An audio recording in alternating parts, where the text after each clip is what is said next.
வகுப்பு 5 இலக்கணம். மாணவர்களுக்கு வணக்கம்.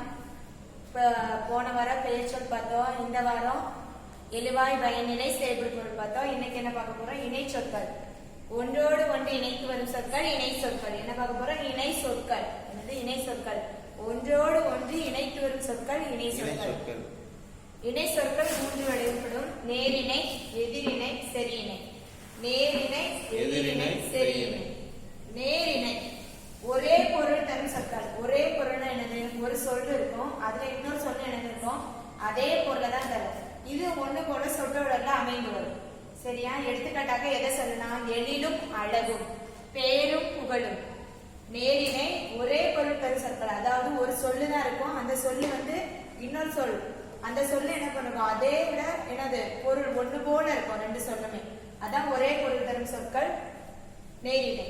சரியா? எடுத்துக்காட்டு என்ன சொன்னா? எழிலும் அழகும், பேரும் புகழும். என்ன சொன்னா? இயற்கை எழிலும் அழகும் நிறைந்தது. நம்ம பாக்குறோம்ல, இயற்கை எழில்னாலும் ஒரே அர்த்தம் தான், அழகுனாலும் ஒரே அர்த்தம் தான். நான் அதை சொல்லியிருக்கேன். ஒரே சொல் எழில் அப்படின்றது ஒரு சொல், இந்த அழகு என்பது அதே மாதிரி உள்ள ஒரே சொல், ஒரே பொருள் தரும் ஒரே சொற்கள். சரியா? எழிலும் அழகும், இயற்கை எழிலும் அழகும் நிறைந்தது. பேரும் புகழும். அப்துல் கலாம் பேரும் புகழும் பெற்ற விஞ்ஞானி. யாரு? அப்துல் கலாம் பேரும் புகழும் பெற்ற விஞ்ஞானி. இல்ல பேரும் பாரு, புகழும் பாரு. பேரும் ஒரே சொல், புகழும் ஒரே சொல். ஒரே பொருள் தரும் இரு சொற்கள் இணைந்து வந்திருக்குதா? இதான் நேரிணை. இப்படி வந்தா அது என்னது? நேரிணை. ஒரே பொருள் தரும் இரு சொற்கள் என்னது? நேரிணை. எழிலும் அழகும், பேரும் புகழும், இயற்கை எழிலும் அழகும் நிறைந்தது. அப்துல் கலாம் பேரும் புகழும் பெற்ற விஞ்ஞானி. அதே மாதிரி நம்ம எடுத்துக்கிட்டா என்ன சொல்லலாம்? நேற்று கண்ணன் என்ன படித்தான்? தேர்வுக்கு கண்ணும் கருத்துமாக. கண்ணும் ஒரே இது, கருத்தும் அதுவும் ஒரே என்னது? ஒரே இது தருதுல்ல, அத ஒரே பெயரை தரும் ஒரு சொல். இதான் நேரிணை. சரியா? ஒரே பொருள் தரும் இரண்டு சொற்கள், அதான் நேரிணை. அடுத்த எதிரிணை. எதிர் சொற்களாக சொற்றொடர் கூறும் கருத்தை வெளிப்படுத்துகிறது. ஒரு சொற்றொடர் இருக்கு, அதுல என்னது? ஒரே எதிர் சொற்களாக எதிரும் புதிரும் எதிர் சொற்களா வரும். அதான் நம்ம படிச்சோம்ல, கீழே மேலே, இன்பம் துன்பம், மேல். அதே மாதிரி பல சில படிச்சுக்கோல, அதான் எதிர் சொல். எதிர் சொற்களாக சொற்றொடர் கருத்தை என்ன பண்ணும்? வலுப்படுத்தும். ஒரு சொற்றொடர் இருக்குன்னா எதிரா வரும், ஆனா அந்த சொற்றொடர் என்ன பண்ணும்? ஒரு ஸ்ட்ராங்கான ஒரு இதை கொடுத்தோம். சரியா? வலுப்படுத்தும். சரியா? அதனோட ஒரு மீனிங்கை நமக்கு தரும். இப்ப பாரு, கீழே மேலே. நான் எது சொல்லாமே எடுத்துருக்கேன் உங்களுக்கு. இன்பம் துன்பம் நம்ம எப்பவுமே கிளாஸ்ல படிக்கலாம். அலாஸ் இல்ல அப்படிலாம் படிச்சிருக்கோம்ல, அதை எதிராக வர்றதுதான் எதிர் சொற்கள். கீழே மேலே. வண்ணத்து பூச்சி கீழே பறக்கின்றது, பறவை மேலே பறக்கின்றது. வண்ணத்து பூச்சி எங்க பறக்குது? கீழே. பறவை எங்க பறக்குது? மேலே. அப்போ ஒரே சொல், ஒரே சொற்றொடர் என்ன பண்ணுது? சொல்ல வலுப்படுத்துது இல்ல. கீழே மேலே வந்திருக்க வண்ணத்து பூச்சி கீழே பறக்குது, பறவை மேலே பறக்குது. ஒரே சொல்ல வலுப்படுத்துது. இன்பம் துன்பம்.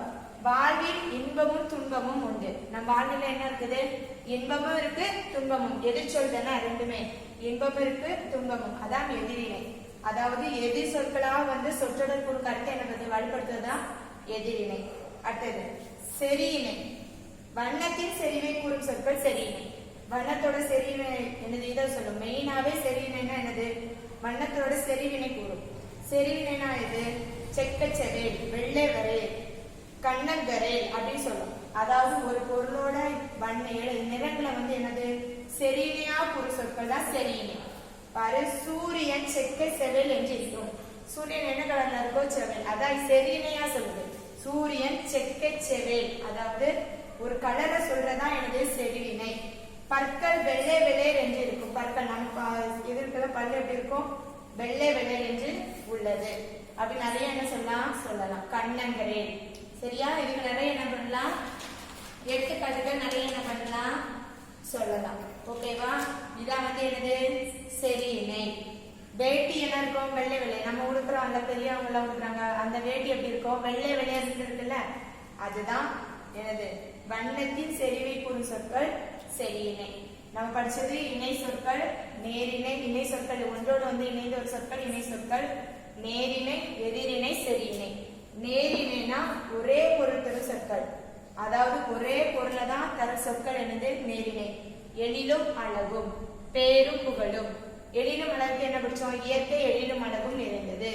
பேரும் புகழும், அப்துல் கலாம் பேரும் புகழும் பெற்ற விஞ்ஞானி. யாரு? நம்ம எடுத்துக்காட்டுல நிறைய படிச்சிருக்கோம். அடுத்தது எதிரிணை. எதிர் சொற்களாக வந்து சொற்றொடர் கருத்தை வலுப்படுத்துவதுதான் என்னது? எதிரிணை. கீழே மேலே, இன்பம் துன்பம். கீழே மேல என்னது? வண்ணத்து பூச்சி கீழே பறக்கிறது, பறவை என்ன பண்ணுது? மேலே பறக்குது. இன்பம் துன்பம், வாழ்வில் என்ன இருக்கு? இன்பம் இருக்கு, துன்பமும் இருக்குது. செறியினை, வண்ணத்தின் செறிவை கூடுவது செறியினை. என்னெல்லாம்? சூரியன் செக்கை செல்லை என்று இருக்கும், பற்கள் வெள்ளை வெள்ளை என்று இருக்கும். அதாவது வண்ணத்தின் செறிவை கூடுவதா என்னது? செறியினை. ஓகேவா? புரியுதா குட்டீஸ்? நான் பண்ற ஹோம்ஒர்க் தான் என்ன பண்ணுங்க, எழுதி ஒழுங்கா அனுப்புங்க.